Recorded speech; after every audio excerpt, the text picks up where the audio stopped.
Hi everyone, thank you for joining me. In this video I'm going to be showing you the results of my first building permit inspection. I had the rough end done, I let my permit expire, so I had an inspection which renewed it. So I got a 30-day extension, then did the inspection, and so now it's renewed for however long they get renewed for.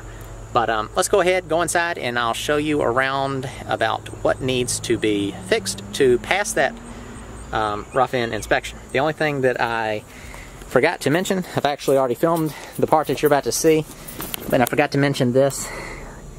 On that ledger strip that is underneath the joist being the ones that the decking boards are nailed to, I need to do 3 nails under each joist. I have 2, there needs to be 3, so just a small detail. Let's go inside.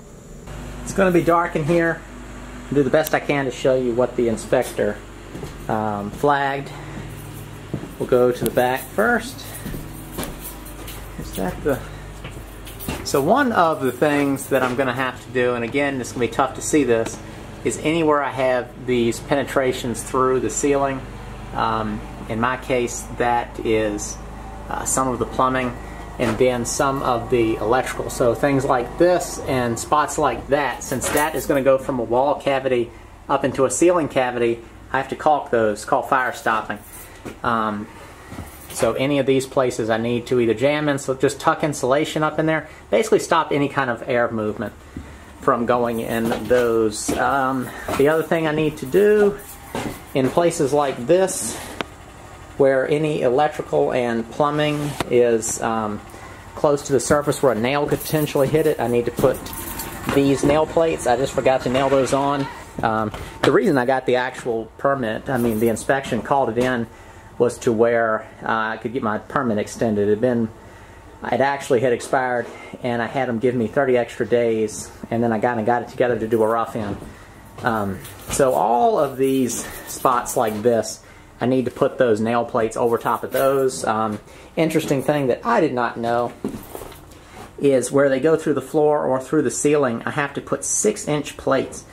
So I can't just put a nail plate just over it on the 2x4. I have to put a 6-inch plate that comes up, and that's just for the drywall process, just to make sure. So let me see. That's it. Nail plates where needed, fire stopping in any holes going through the floor or the ceiling. So that's plumbing and electric. And then it's going to be pretty dark up in there, but that box right there, that work box, I can't have that style in this closet for some reason. I think it can't be 16 inches away from where a shelf is going to be. So I'm going to need to put, and it can't be on a pull chain. I was originally going to do a pull chain light. Can't have that. So I'm going to switch that out to a fluorescent or LED or something like that. I think he said it needs to be a fluorescent fixture that doesn't get hot. And then also, like I said, it can't be on a pull string, so it's going to need to be a switch, a wall switch to turn it on. When you're doing projects like this, you're grandfathered into a lot of stuff, but once you've got the house down to studs and you're rewiring, you have to bring the house up to be a modern, up to modern code, certain stuff. Not everything, but certain things. Pretty much everything to do with the electric I had to. The other thing I forgot to do, and this one was totally forgot it, this wasn't just I'm just trying to get the permit, I just completely forgot it, is I have to put fire alarms in here, fire detectors. They have to be the kind that are hardwired. I'm just in the mode of this is just a rental house and I'm going to screw the little individual ones up, but in this case you have to put them hardwired in. For those of you not familiar, they're actually hardwired to your power and they're wired together, so if one goes off it'll set them all off in a house. I believe that is pretty much it. That is pretty much it that I have to do. This is also just an update for y'all that haven't really seen inside the house. So very quickly, what's going to need to happen now, he went ahead and gave me the go-ahead to do all the insulation. So I'm going to put insulation in the ceiling and in the walls, so I can have all that insulation in next time, because he's already checked all the wiring. All the wiring was fine. All the plumbing's fine. I just need to put those nail plates and fire stopping, and then just change that one light in the closet. Everything in the bathroom was fine. All the framing was fine. So the next steps to do are going to be he's going to come back in. He's going to check those little things that I mentioned, and then that'll also be the insulation inspection. They're just making sure it's there. if I didn't insulate my ceiling, which is attic insulation, but there's going to be a void between the drywall and those boards that made up the existing flat roof, so I need to insulate in between that, or I could just tuck insulation up in those. So that would be, it'd have to be insulated, that band. That would be the code. But he said it was best to go ahead and just do it as far as insulation value. After I get the go-ahead on the permit, I'm going to be doing drywall. Then once drywall is in, this whole thing goes from looking like this rough piece of crap to a much more finished thing. It's going to be bare drywall in the OSB floors. Then I'm going to spray primer and then spray the walls white, just paint. And then I'm going to come in here and I'm going to start putting the flooring in. I'm probably going to do vinyl flooring in the kitchen and bathroom, laundry room, bathroom, and then some other type of flooring here, or I may just do that Pergo style fake wood flooring everywhere, the laminate flooring. That's you get a decent enough stuff. It's pretty hard wearing. It'll last long enough. I think that's pretty much it.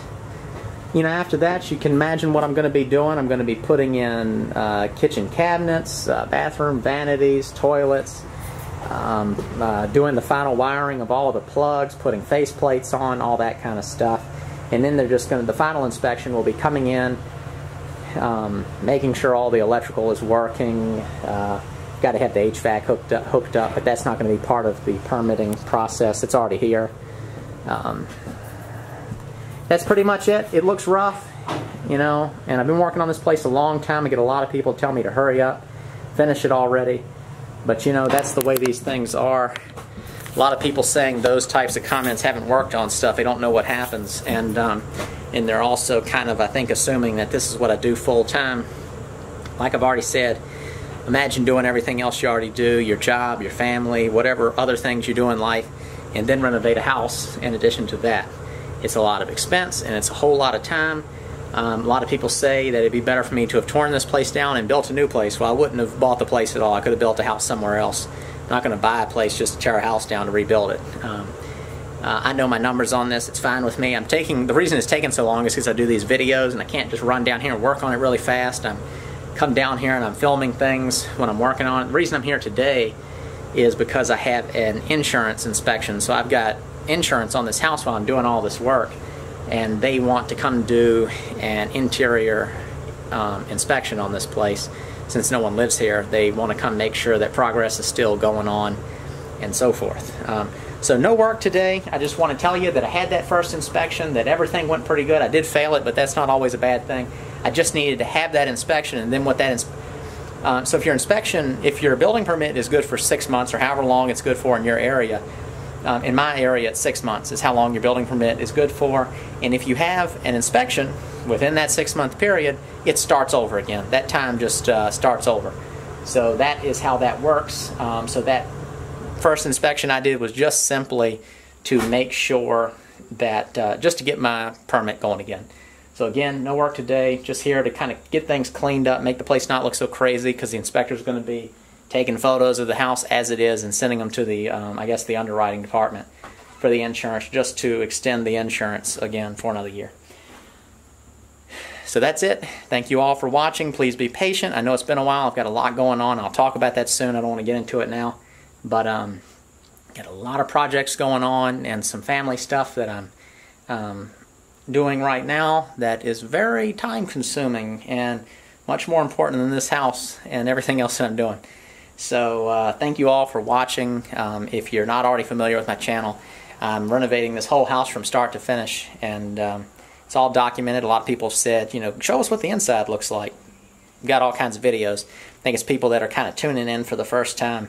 You can go back and check out the videos up until now if you're new. And if you're curious about buying places like this, I ended up doing an ebook out of kind of requests by a lot of people asking me, how do I buy places like this? So I did that ebook, and it tells you how I've bought the houses that I've bought, the stories, and then gives you tips on how to go about that if you want to give it a try yourself. Link to that is in the description. It's an Amazon book, ebook, or you can buy it directly off of my website.